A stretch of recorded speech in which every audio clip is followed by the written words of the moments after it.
get people in there. Fire that up.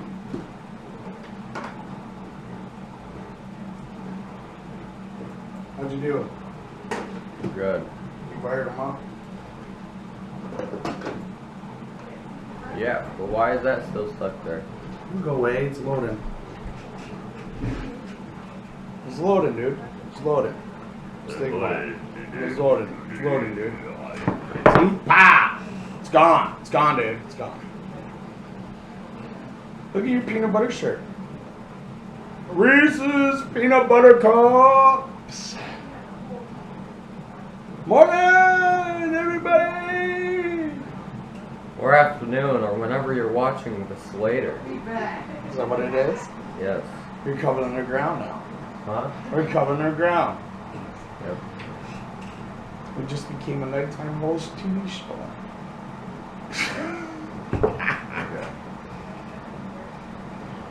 So, we're going to do Matthew chapter 11 finally. Because we skipped it yesterday. Just to do Good Friday. Which was awesome. Which was a good study. And we might just pick up on 12 also. Oh, now you're pushing it. Yeah. Now you're pushing it.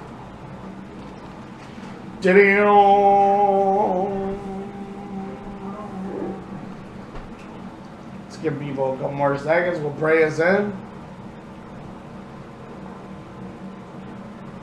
Come on. This is a day. What is today? Today is Saturday. What are you talking about? You mean Jesus? This is the day that they raised in the tomb. Yeah. He's resting. This is the day that he's in the tomb. He is not dead, he is sleeping. Alright. Let's pray it up. Dear Lord, thank you for bringing us together today, Lord. Wait. I should have let you pray first. Oh, okay. Thank you for bringing us together today, Lord, and thank you for everybody that's watching this. Thank you for letting us be able to do this. Please be with all of us, Lord, and open our hearts. Give us patience, love, and understanding, and take what you have for us today.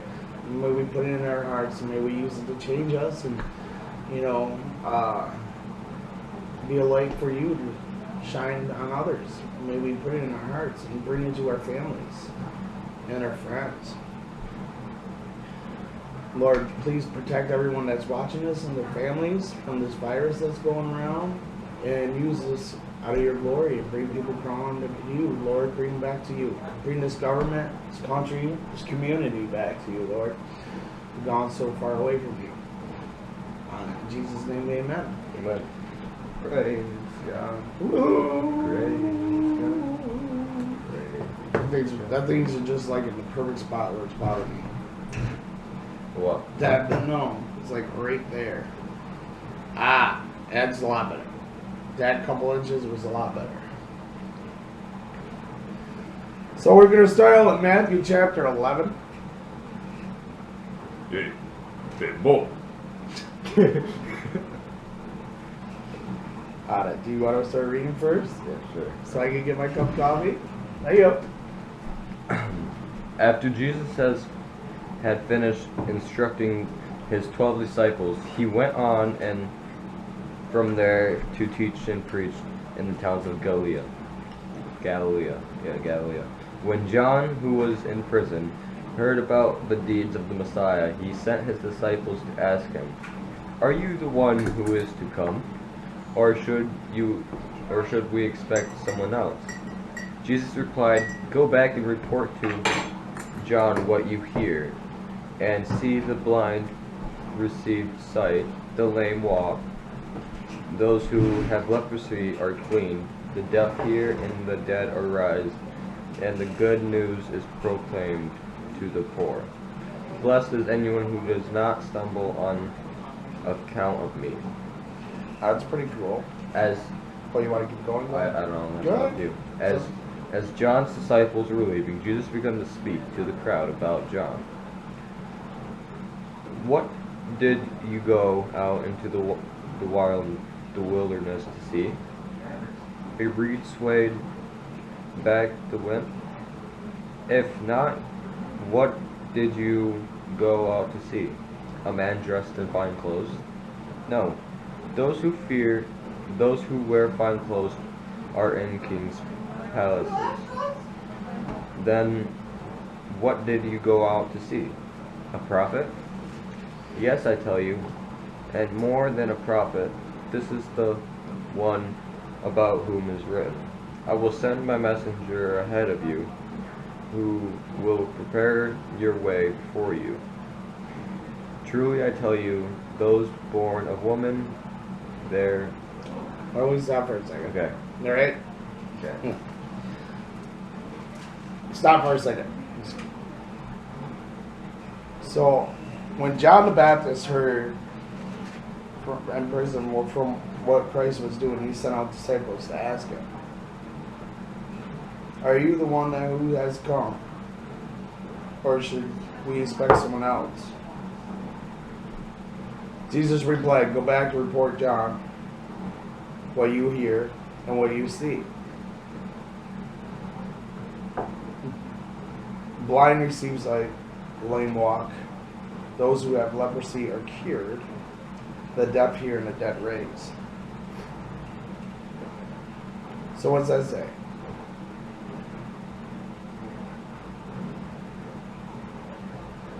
He's telling John that he's going to become, or saying that John is one of his prophets, the one that's supposed to, he's the messenger of what the prophets have said in the past. What gets me out of this is, here's Jesus say, just look around.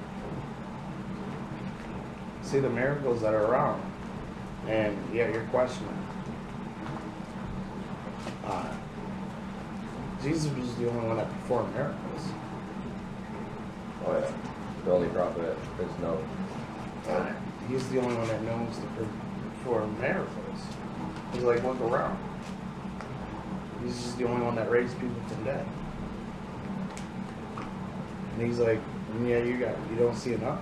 And that's the thing about it, is you gotta remember, Jesus has got to follow the people around him. The Pharisees are also following him, trying to just shove him off, trying to get him in trouble and stuff. They're seeing all this. And yet, it wasn't enough for them. It wasn't enough for them to believe that he was a Messiah. No. How much does it take to realize enough? How much is it going to take for you to realize enough? You have it. Alright. So far, all of the prophecies have been filled. Yeah. Well, the prophecies of the Messiah were all filled, but the prophecies that the Messiah gave are still being filled. Am I right? Yeah. It's fulfilled prophecies. Hold on, I'm checking something right here quick.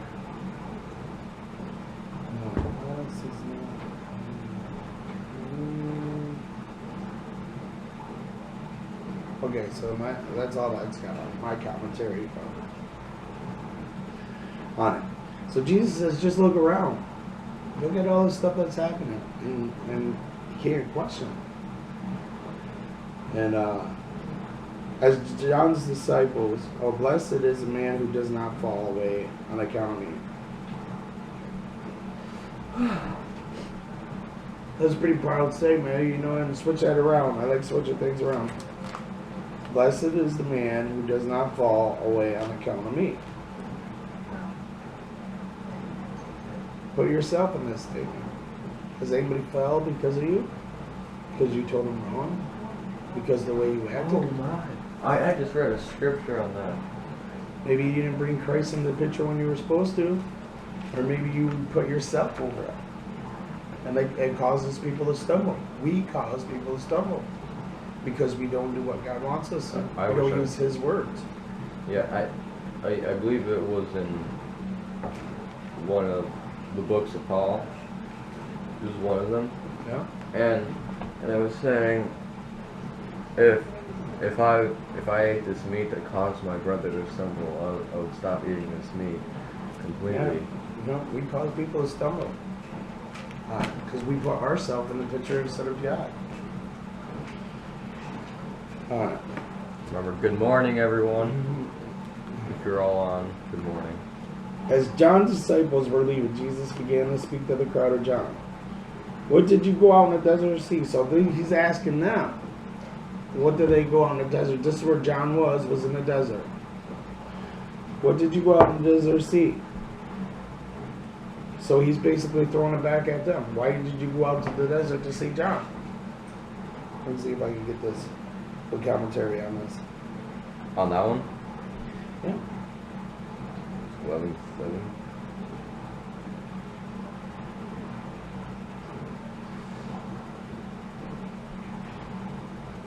Because John at the time was out in the desert. He's eating locusts. They thought he was a wild man out there. And yet people went out there to be baptized by John. And Jesus is like, why did you go out there? On it. If you didn't believe him, well, how could you believe me? He was sent before him. So, and that's what we're getting to. On it. That's why he kept on asking him that questions, why did you go out in the desert? And why did you go to see a prophet? He goes, yes, it was a prophet. That is the one that whom is written, I will send a messenger ahead of you, prepare you for the way. And that's what John the Baptist did. He was preparing people for Jesus to come. Which one is he talking about? Is he talking about the John the Baptist? There's a bunch of Johns. Yeah, I know. There's other. He's talking about John the Baptist. Oh, I thought he was talking about his disciples. No, not disciple John. He's talking about John the Baptist. Right now, because John the Baptist was sent before him, and he's actually a relative of Jesus. Yeah. So he's talking about John. Well, it says it just confused me because as John's disciples were leaving, Jesus began to speak to the crowd about John. So is there two different Johns in that one? No. John has disciples. People were following him, waiting for the Messiah to come, Jesus. So the Baptist, John the Baptist had disciples, yeah. That's what he's saying. And what happened is John sent his disciples to see how Jesus was doing. Okay. That's what had happened because he was in prison. He couldn't go himself. So is this not? Oh, so John the Baptist is in prison. Yes, that's why he couldn't come. So Jesus uses John's style as what wine is called. Okay. I was confused. I was thinking like. Okay. It's interesting how John ends up in prison too. So I don't know if this one tells it, but one of the gospel tells it. So I'll let you find it. Probably Luke. Luke 7:8. Yes, I tell you, more than a prophet. This is one of the above that's written. So John the Baptist was actually a prophet. Baptist. Help me out.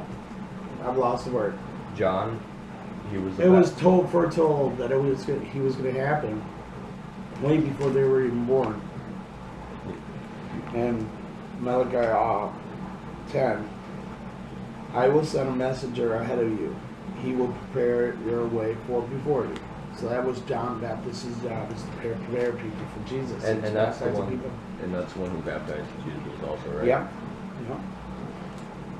I tell you the truth. Among those who were born of there was not risen any greater than John the Baptist. Yet he who is least in the kingdom of heaven is greater than he. From the day of John the Baptist until now, the kingdom of heaven has been forcibly advancing, and forceful men lay on hold of them. For all the prophets in the law prophesied until John, and if you are willing to accept it, he is the Elijah who has come. He who has ears, let them hear. So a lot of times people think that Elijah it was foretold that Elijah might come back, and Jesus said this was Elijah. Yeah, well, it says, yeah, wait, who's Elijah? John the Baptist. Oh, I was so confused because I thought, like, Jesus was, like, given, like, kind of like the spirit of Elijah. So, well, that's basically kind of what it is, but Jesus is saying this was what they were talking about when Elijah comes back. Yeah. So like the messenger. Yeah. He was the messenger. To what can I compare this generation? They are like children singing in a marketplace and calling out to others. We played the flute for you, and you did not dance. We sang dirge, and you did not mourn. I'm the one that's got to look up words, so I'm going to look up dirge. Wait, what is it? Dirge? Dirge? Yeah. Where are you at? 17? Oh, What's yours say before? I'm not even on the right page. Yeah? We played the pipes for you did not dance. We sang a dirge. What is dirge? Dirge. It's got to be like a song or something, or a jig. I don't know. I don't know why mine has no commentary on that when it should. Mine says, we played the flute for you, and you did not dance. We mourned to you, and you did not lament. The idea of this is so those who have a heart to criticize will find something to criticize about. Many people wouldn't be pleased with either John or Jesus. They refuse to hear God's voice. In either one, the joyful or the sovereign, the judgment or mercy. If it did not occur with their conventions or their way of doing stuff, there was no pleasing them. Interesting. Yeah. What my commentary says, it says Jesus condemned the attitude of the generation. No matter what he said or did, they took the opposite view. They were critical and skeptical because he challenged their comfortability, secure and self-centered lives. Too often we justify our inconsistencies because listening to God may require us to change the way we live. I like this. I like this a lot because, you know, I didn't know it until we looked it up here on what that meant. Dirge? Well, no, the whole phrase right What does there. dirge mean? A dirge? Is that like... I guess it's like it's a funeral song or something, you know what I'm saying? Morning song. morning song? Yeah, like when somebody dies. Oh. We sang a dirge and we did not mourn. We played the pipe for you. But it shows right there. Jesus like, God the Baptist was sent, I'm sent. You guys still don't want nothing to hear about God and the kingdom. He's dead. What? No matter what they did, they didn't want to hear it. And when they were blocked them out. They were too busy with their own life to hear I'm not going this one. the gospel, basically. They're too busy with their own personal life, their own personal habits, and not ready to let go to hear the gospel. And this is Jesus saying, we played the flute for you. You didn't want to dance. They sung joy to them. They didn't want to dance. They sung mourning to them, and they didn't want nothing to do with it. No matter what was brought, and it's just the way the world is today too. Is everybody's all trying to spread the gospel. They're doing it in many ways. There's people that don't want to listen to it. Does yours have like a commentary where 17 comes from?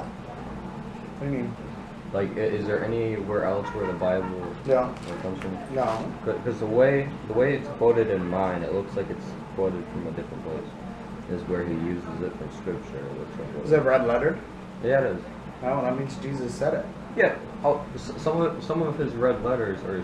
Usually when they stick poems and songs like that, Yeah. they'll do it like in my little emphasis. So maybe Jesus that's- sung it out of them or something. Oh, I was thinking. Because right here, in Yeah. this little, because I will send a message, and that's CZ, so that's Yeah, that tells you that's that. Malachi Yeah. 3:1. Yep, I see was- what you're saying. Yep, that don't sound. I was thinking. Let me check to see my commentary. As Well, I it sounds like a Psalms or something. Sounds like it would be in a Psalms. That's pretty, and that's the thing. And you gotta remember, sometimes we go up to people, they don't want to hear it. No matter what we're gonna do, how God's gonna use us and stuff. Sometimes they don't want to hear it, and they're held accountable on it.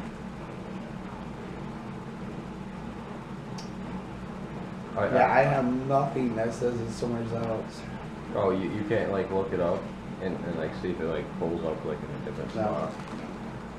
No. I don't have nothing else on it. Okay, I was just wondering. I was like, No. So for John came neither eating nor drinking, and they said he has a demon. The Son of Man came eating and drinking, and they say here is a glutton and drunkard, a friend of the tax collector and a sinner. But wisdom is proven right by their actions.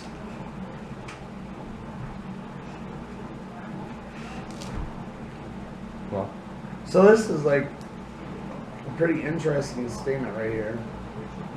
What are you taking from that? Where John came, neither eating nor drinking. They said he had a demon. The Son of Man, Jesus, came eating and drinking, and they said he's a glutton, drunkard, and he is a friend of the tax collector and sin.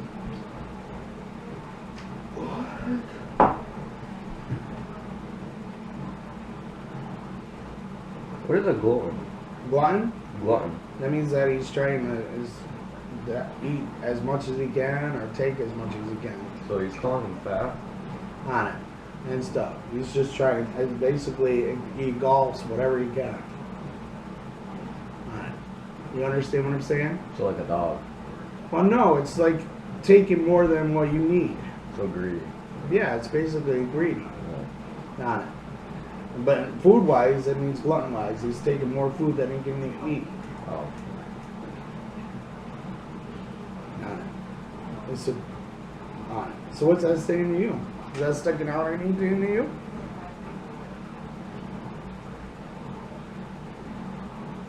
It's a pretty awesome statement if somebody, on it. Are they calling Jesus that? Yeah, Son of God, Son of Man, Jesus, came eating and drinking.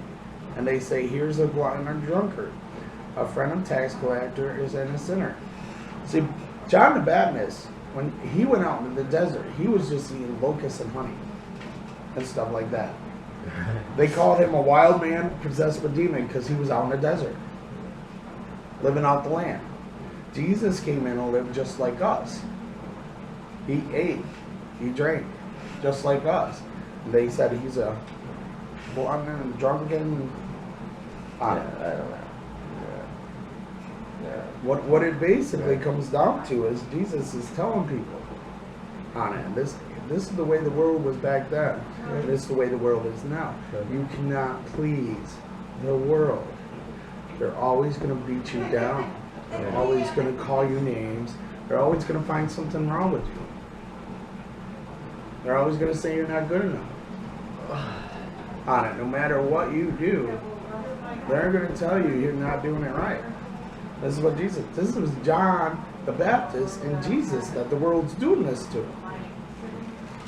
And yet the world still is running them down. That's what, and this is Jesus was saying. You can't get away from it. The world's not going to stop. It's not going to stop running you down. Morning, Michelle. But yeah, that's the thing about it. Is Jesus himself is saying you can't get away from it. The world's always going to put you down. They put me down. They put John the Baptist down. No matter what we do, they're always putting it down. Morning, Leon. And stuff. He says you can't please the world. You'll never be able to please the world no matter how much you try. That's why God says, I made you. You are made of the image of me. You are perfect the way I made you. I love you for who you are. And we spend all our life just trying to please other people, please their ideas, please just trying to fit in. When God says you're already fit in.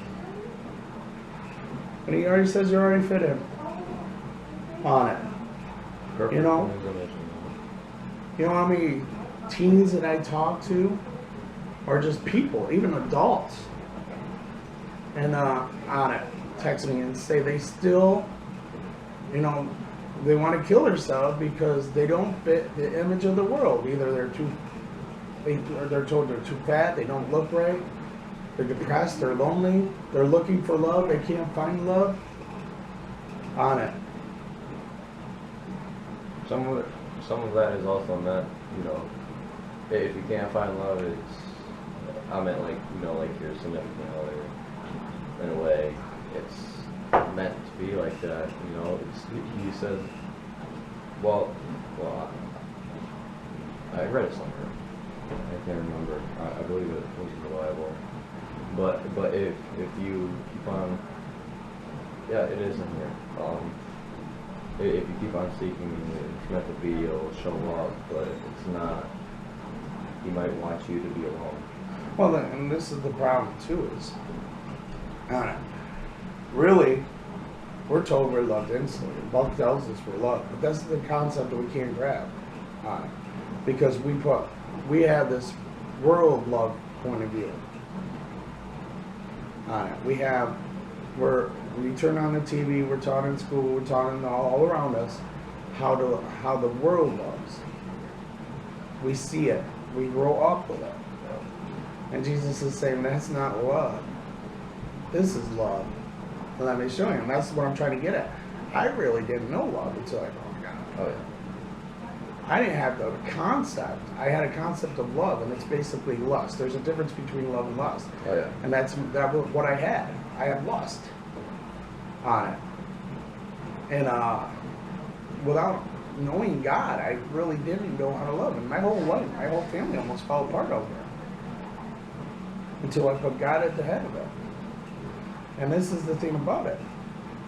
Is God says, as long as you stay out there, you're going to keep getting beat up.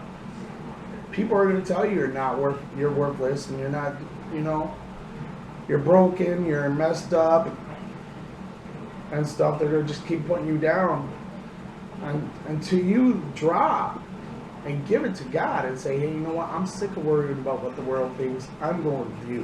What do you think? Yeah. Open my heart and show me what you think of me. What? And then, go ahead. What you know, someone's told me is you don't know love until you love Jesus. And that's exactly what you said. Is you don't know love until you love Jesus and you know the love of Jesus and Father. Yeah, it's like a structured tree. God, spouse, kids. Or it's like a foundation. Yeah. But the thing about it is what we realize, and it sounds so crazy to put it that way, but once you put God as the center on it, everything else falls apart because you can't, because God says if you love me, you'll love your wife the way you love me. Good morning, Ed Murphy. Or your spouse. On it. You can't, how can I say it? If you love your spouse as much as you love God, you're going to try to do everything to please Him. It's the same way with your kid. Your kids and stuff. And that's the whole thing. God says love your neighbor, love your people. You know, if we keep what God has for us.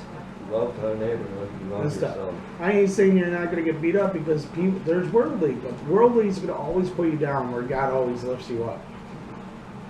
And if you don't have that, and this is where people fall short, you got the world putting you down. If you don't have no one lifting you up, that's when it gets in trouble. That's when you start getting depressed, and that's when you start thinking suicide thoughts and all that stuff and on it. Somebody keeps beating you down to the ground, and you have no way to get up. It gets to a very drastic point in your life. Yep. If you fall worldly, you get the worldly things with it, you know, as depression, lust, you know, all this like fake, you know, it's like the fake stuff. It's like it's kind of like the idolism of the gods, you know, but it's not God. You know, you're not worshiping your gods or anything, but it's like turning into like, you know, like how they like praise like fake stuff. Like with God, you got the real, you got joy, love, you know, humbleness and all this. But and then in worldly views, you go and you got lust and depression and all like loneliness. And with God, there is none of that. You know, with God, you are whole and with Him. And it's like when you give all your stuff, when you give all those like. Oh. I forgot already.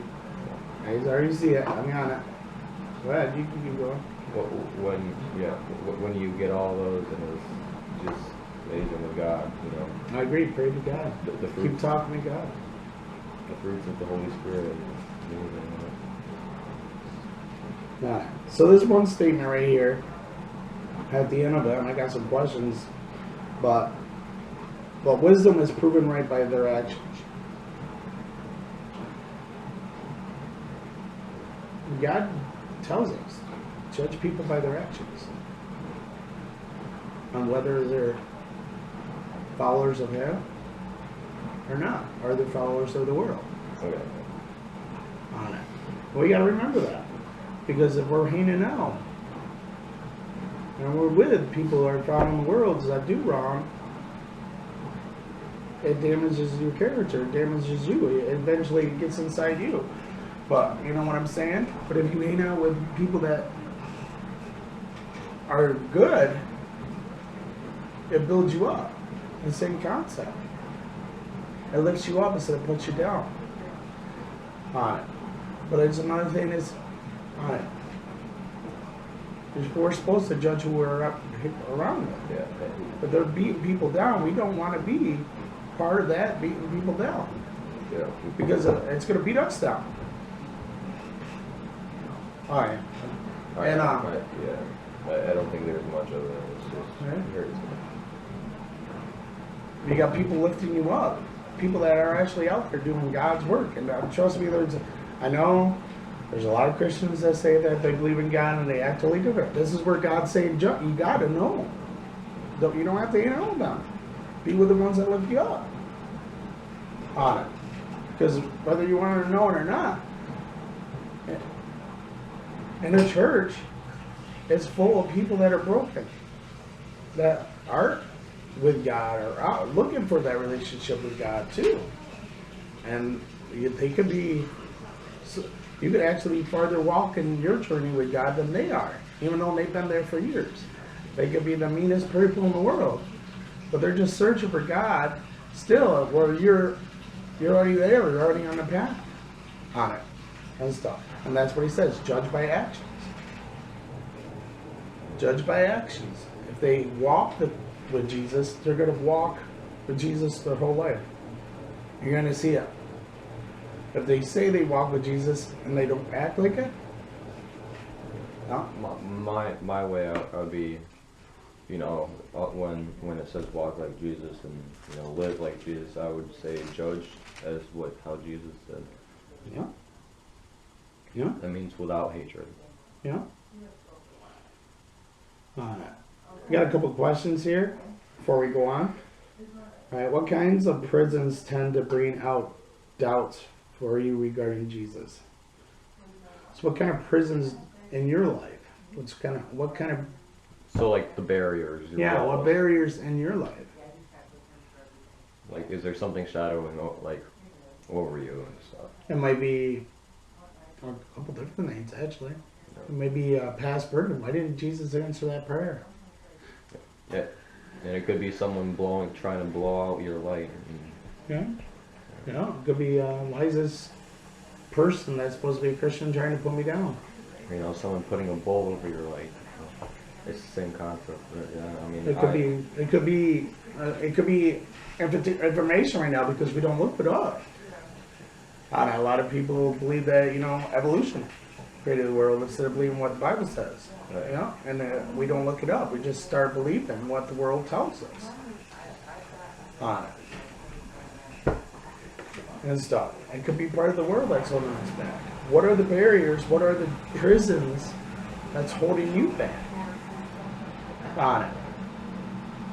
And that's what it is. I mean, you know, I've said it before. I know a lot of people that literally get hurt by a church or a church person, and they immediately stop going to church. They stop searching for Jesus on it because this church person hurt them.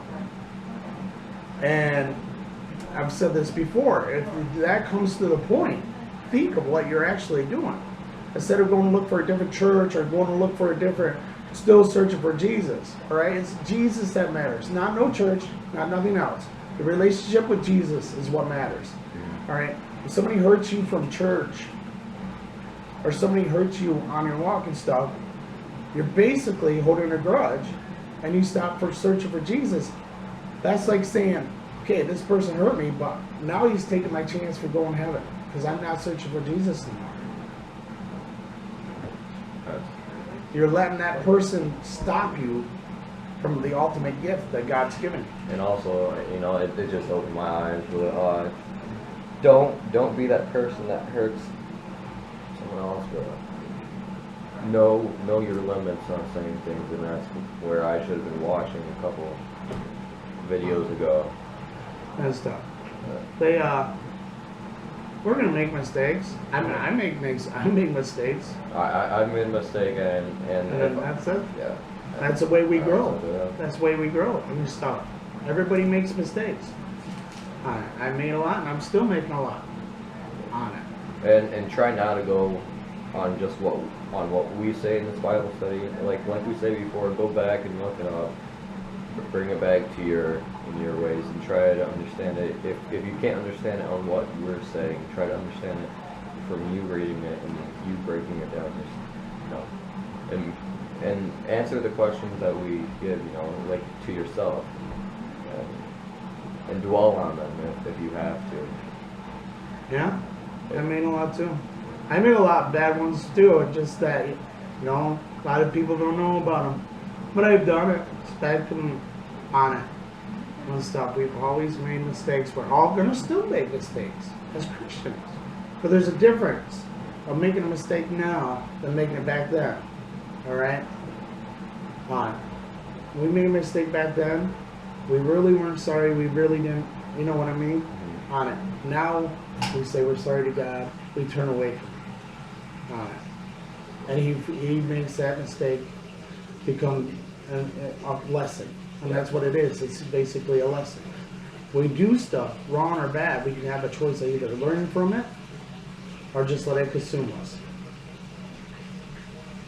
And also, in a way, if you fall now than before, how much quicker do you get up from that fall than before? One of my greatest friends, I love him. I don't even know if he's watching this. Might watch it later. But he almost killed a police officer in a school parking lot over a drug deal. His whole testimony, he lost everything because of drugs. He went to jail because of that, and he found God in jail. And he's became one of the best angelic, person for Lords that I know. It's totally turned his life around on it. And he reaches so many people, and he has, and stuff. But that's the thing about it, is we have to face that, and we have to either A, from the mistakes, learn from it, or let it consume us. Alright, so here's a thing I want to get here. In those periods of discouragement, where the walls are blocking you, and doubt, what mostly renews the courage in your faith? What puts you back into Christ? I think it's gaining acknowledgement of the Word of God afterwards. Yeah? You know, with gaining the Word of God builds up wisdom, and with wisdom comes humbleness. See, what I try to do is encourage people to find the way. This part right here. Find their way of getting closer to Christ. Me, I have a couple different ways, and a lot of other day ways don't work. We're all built different. We're all going to have different ways. Like mine, I literally refuel all the time to just listen to worship music and walking and praying. Some people dig hardcore in this book on it. Some people pray their hearts out in their war room on it. You have to find a way so you can have that relationship with Jesus on it. It might take you a little while to find it, but once you find it, it refuels your heart. You'll know it. It refuels your heart on it. And that's your thing. That's your thing right there. That's how you keep in touch with God. Find that.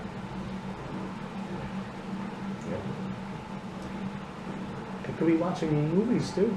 Oh yeah. I know people that watch gospel movies all the time. Yeah.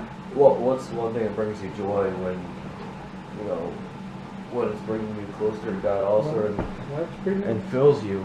What fills you with God should bring you joy and love and all. But if you know, some people they can't sit down and read for a bit, so you know you could listen to it. You know, do these Bible studies and stuff. Listen to other people read. You know, there's other ways around of, you know, digging into the Word of God than just reading. And like what Toby said, you could watch, listen, stuff. So question 3 is, what specific way can you be encouraged? Be an encourager to someone in church. Be an encourager or encouraged. It's kind of like a Timothy and Paul concept. Yeah. Without even knowing it. Whatever, you know, when you go out, every conversation you have is either going to be A, positive, or B, negative. Somebody's going to pull that from you. And this is basically what it's saying. Be a positive conversation. Every conversation you have, it's basically positive or negative. And you have to remember that. It don't matter, and it's going to be right here in church or in a family or among your friends. Your conversations that you have is either going to be A, positive, or B, negative. It's kind of like, and you gotta make sure and also to keep your things positive, you don't know who you're talking to. Yeah. It could be one of his angels. Yeah. Honestly. Yeah. Like could be, it could be him. Yeah. Man. I've said it many times. And like you said before, if you don't welcome me into your place, you know, if you didn't welcome me, or if you didn't feed me, or you know, give me like clothes on my back, then I do not know you. And what do you say after that? They go, but Lord, when did we do this for you? And he said, when you do it for the least of these, you do it for me. Yeah, any of my people, if you do it for any of my children, then if you do it for any of my children or the people of me, then that is me. That you know, it's all, it makes sense completely, because if you are reborn into Christ, then you have, you know, him in you. You know, the Holy Spirit with you, and he's always with you. Yep, and that makes complete sense. If you just walking with it. Yeah. So that's what the whole, you ready to get on to verse 20 here? Yep. What's yours title? Because my title is kind of rough here. Mine says Jesus promises rest for the soul. Oh, mine's totally different. What does yours say? Woe on the unrepentant cities. What does it say? Woe on the unrepentant cities. The walls, yeah. Wow. I'll read this one, you read the last one. Okay. And Jesus... What's the last one? Well, rest for the worry. I got it. Where does that one start? Right here. 25? Yeah. Mine's only one. thing. Then Jesus began to denounce the cities in which most of his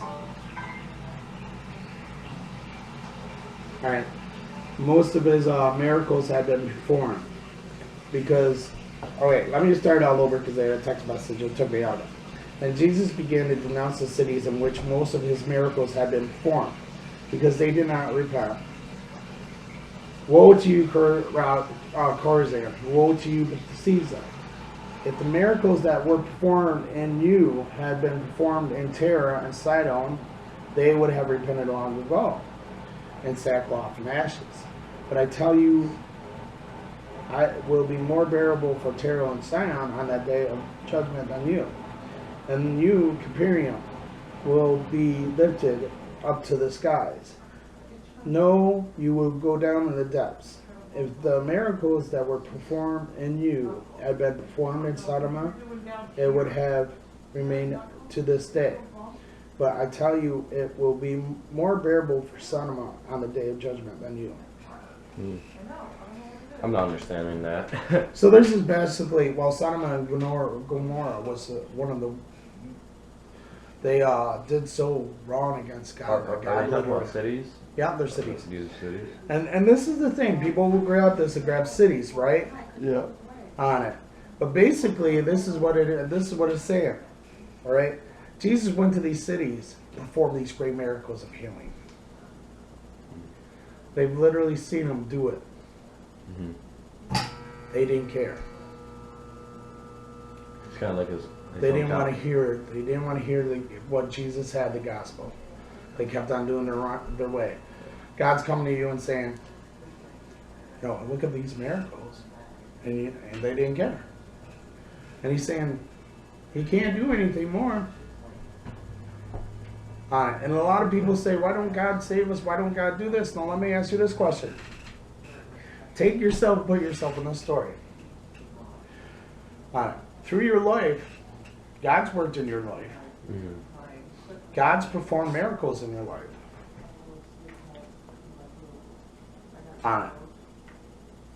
God's done great things in your life. Some people call it luck. Some people call it coincidence. It's God working. And I call them blessings. Remember blessings. It's God working. God performs miracles in our lives. And this is what God wants to pull. It's the same thing. Are you listening? Are you watching his miracles? Are you believing them? Or are you walking away? Everybody's like, well, God don't. How does people know about God? God's always working in your life. God does miracles.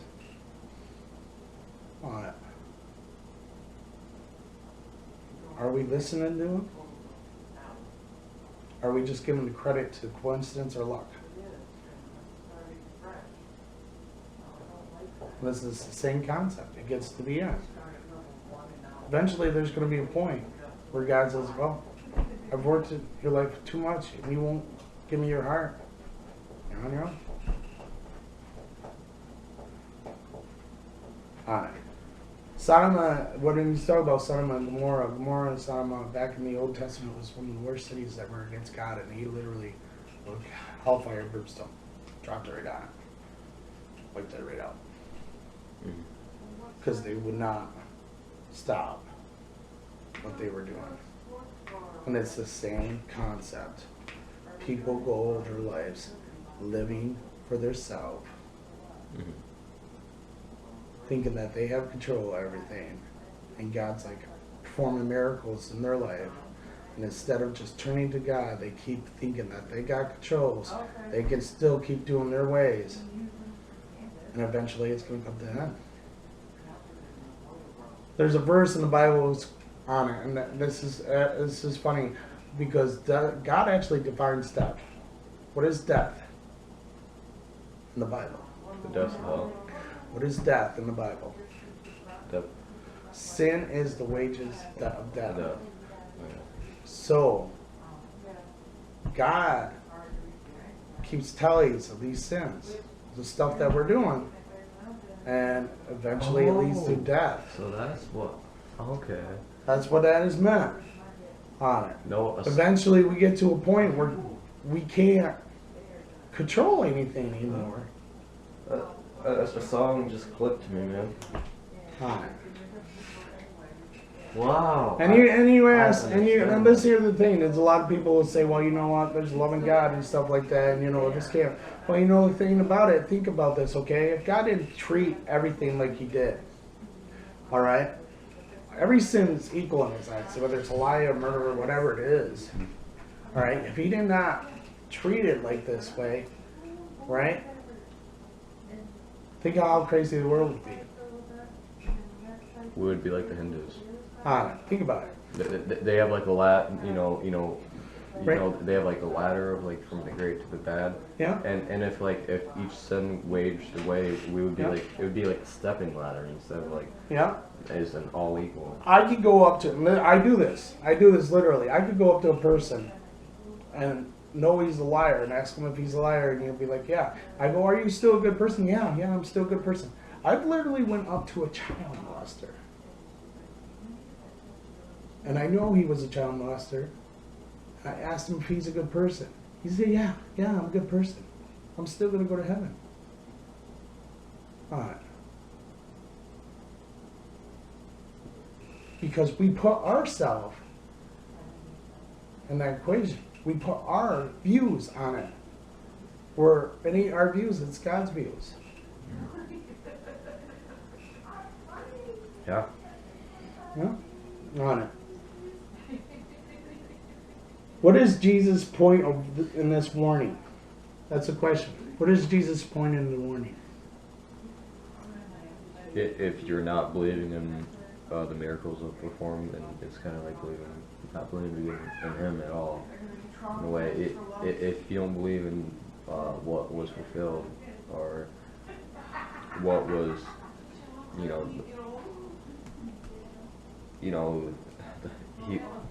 man, I don't remember like the Messiah, the prophet, the one that's formed, great miracles. If you don't believe that he's the one, all these miracles he's performed, then you don't believe in the prophet, the Messiah, and you don't believe in Jesus himself. And you take that concept, and if you're like the cities that did not believe, then the judgment will be. Does it say okay? The judgment will. Wait, I can't remember. Judgment for these cities who did not believe, is it going to be easier for them? Tell them to shush. You hear Angie and your mom talking in the living room probably.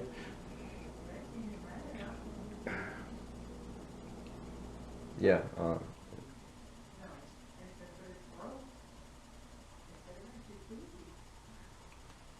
Yeah, I don't know. I thought it was saying that the judgment day will be the day of judgment will be easier for the people that don't believe, because if you don't believe, it's gonna be that way. So basically, God's saying he works in everybody's life. He's working in yours. He's working in mine. He's working in everybody. And the bonus is God gave us free will. He didn't make us love him like puppets on the street. On it. He wants your love. He wants you to actually love him. On it. And what? What did Capernaum, what was Capernaum in this? Look it up. It's a town. It's a city. Yeah, it says, will you be lifted to the heavens? No, you'll go down to Hades. Yeah. This is what he And that's says. what, I mean, take that statement. All right? That if you're not believing in him, no, it's, Well, there's and no- this is the thing about it too, is if you ask a lot of people, they already say, yeah, I believe in Jesus. And what's Jesus say? Your wisdom is proven by your actions. What's Jesus say? A lot of people are going to come to me, Lord, Lord, I know you, I've done this. And Lord says, I don't know you, get away from me. Yeah, it's like, Lord, Lord, I've casted demons out in your name. It was kind of like, I don't know. This is the thing about it right here. And like I say, I deal with a lot of people. Go on the street. People will say, yeah, I know Jesus. On it. And yet they're doing bad, they're doing things that proves that they ain't. On it. You can go to church. You can go anywhere. And there's people that says, yeah, I know Jesus. Yeah. And their actions prove wrong. And this is what the concept is right here. We can say we know him. Mm-hmm. In our hearts, do we? Do we let him? We have it. And this is what Jesus is saying. I work and I show miracles to you. And yet you still don't believe me. It's like the easiest question that I would put out of it is your treasure in your heart or in your mind? Yeah. And what is your treasure? That Yeah. And that's what, and you know what? And this is how you tell what your treasures are. What do you spend most of your time on? Doing? What's going through your head most of the time? Highway. Alright. Michelle's the one that can hear you. If you're talking out here. Oh. Oh, okay. I didn't see that. Yeah. On it. Oh, it's probably slow then. Alright, we're on the last bit here. You want to read 25? Yep. Then Jesus began to... Wait, oh, oops. That was your part. Okay. At that time Jesus said, I praise you, Father, Lord of the heaven and earth, because you have hidden these things from the wise and learned, and revealed them to little children. Yes, Father, for this is what you were pleased to do. All things have been committed to me by my Father. No one who knows the Son except the Father, and no one knows the Father except the Son, and those to whom the Son chooses to reveal him. Come to me, all you who are weary and burdened, and I will give you rest. Take my yoke upon you and learn from me, for I am gentle and humble in heart, and you will find the rest for your souls. For my yoke is easy and my burden is light. Here we go with the yoke. Yeah. He said before, let me take your yoke.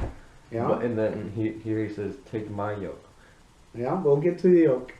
We'll get to the yoke. I like the yoke. It's like, hey. Because that always like, confused me wow. so bad doing it. It like blew my mind.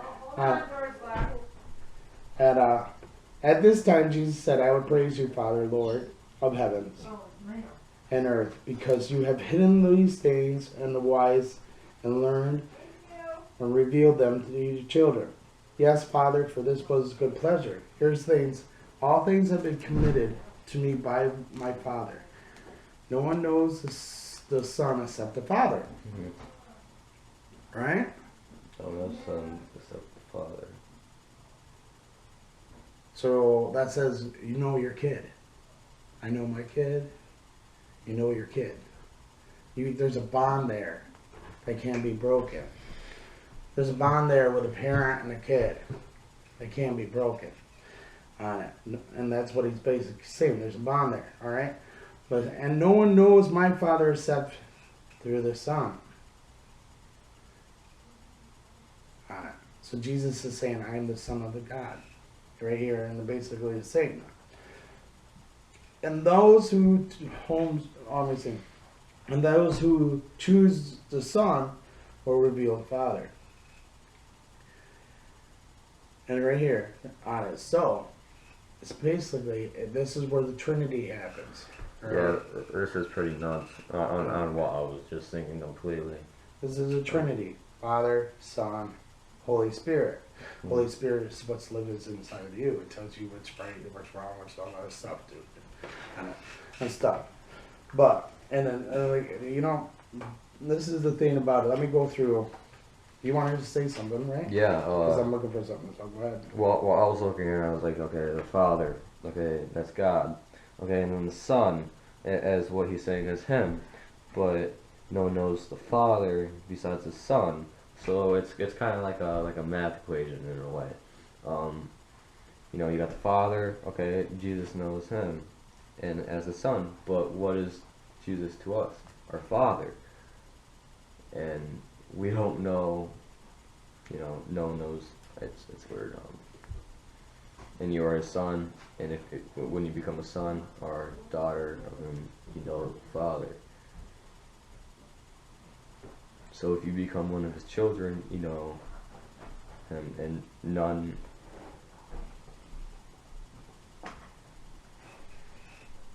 And it says, and no one knows the Father except the Son, and those whom the Son chooses to reveal him.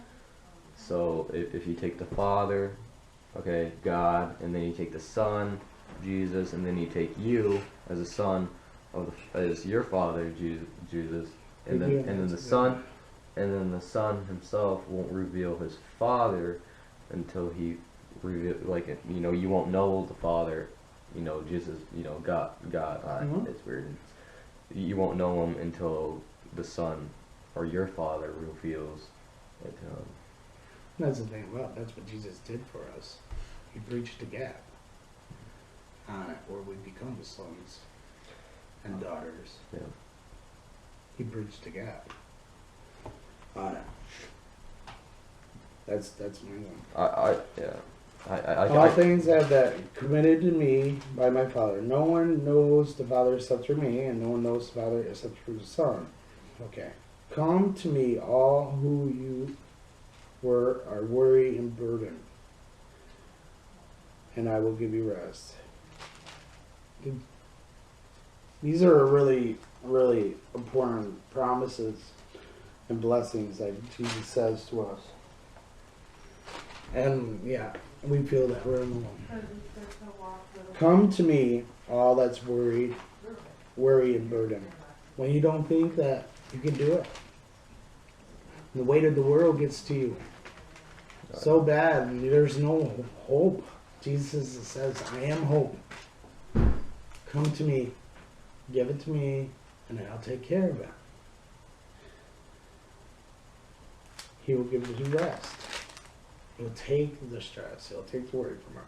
Take my yoke upon you and learn from me. Yeah. So, I was talking about this yesterday. Oh yeah. And this is what confused me growing up. Immediately, I think the yoke of the egg on it. Take my yoke. And that's what went. But if you look up the definition of yoke, there's two definitions of it. It's the yoke of the egg.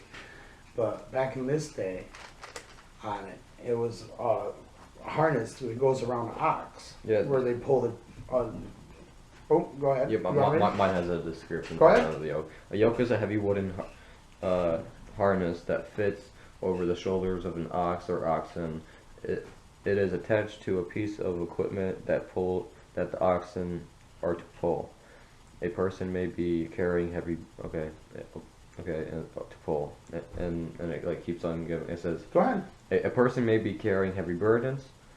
1, sin. 2, excessive demands of religious leaders, and then it says 23:4 and 15:10 in Acts.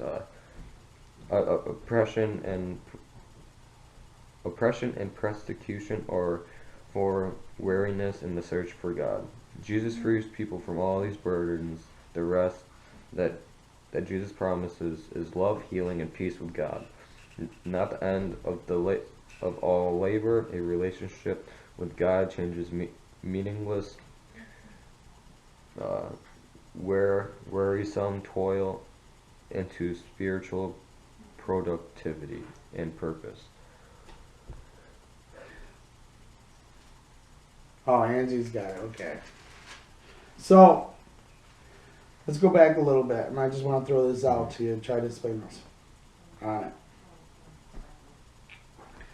Let me find the phrase here. We talked about it earlier. Well, the yoke.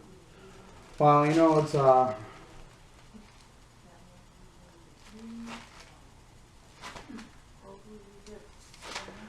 this one where we played the fruit and on it.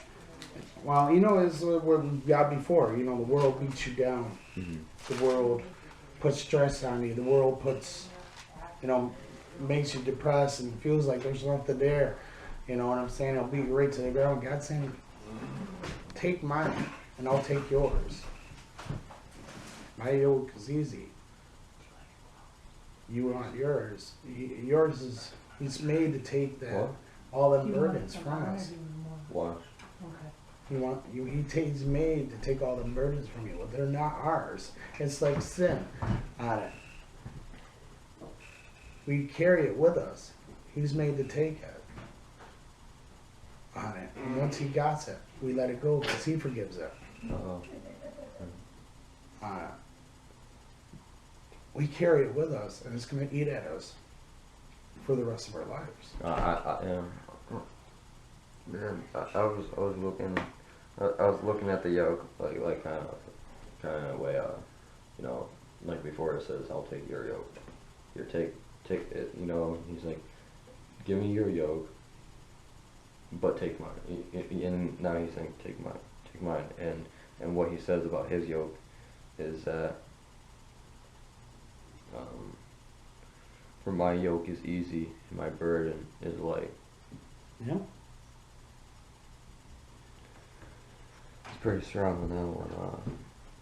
You got a couple questions, and we'll call her done for the day. How are you, like the wise and learned here? Like the little children. How are you on your walk right now? Are you listening? Are you giving it to Jesus? Are you giving everything? Are you still holding the stuff back? Are you still holding the burdens back and not giving it to Jesus?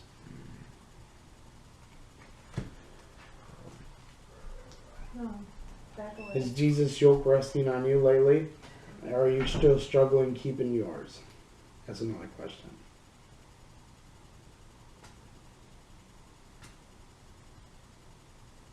And how does taking this up lead you to rest?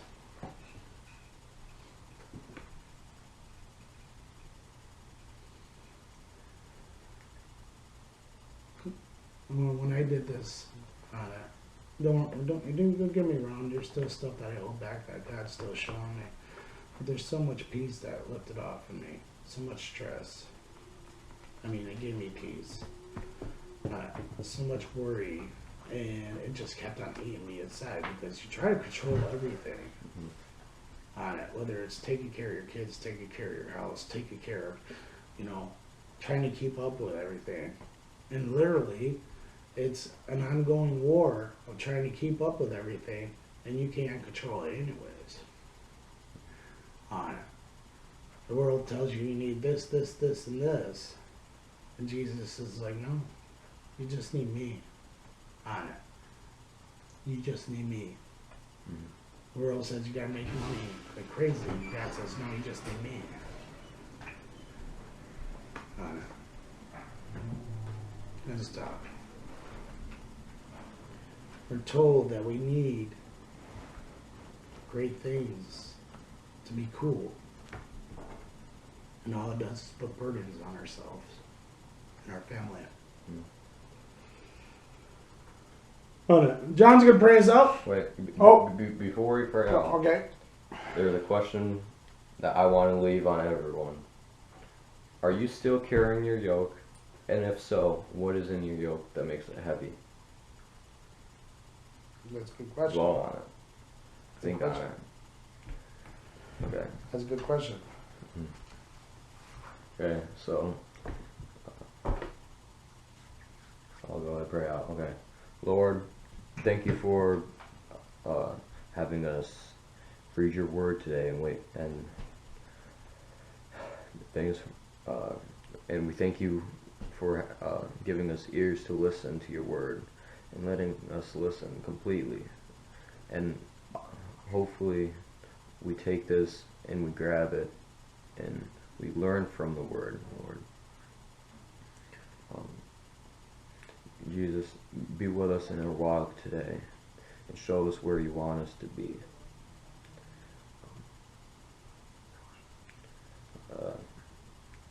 Be in our government today, Lord, and bring them closer to you, Lord. Bring everyone closer to you, Lord. Let us take your yoke and let us hand over ours.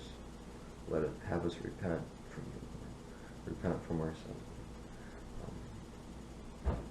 In Jesus' name we pray, amen.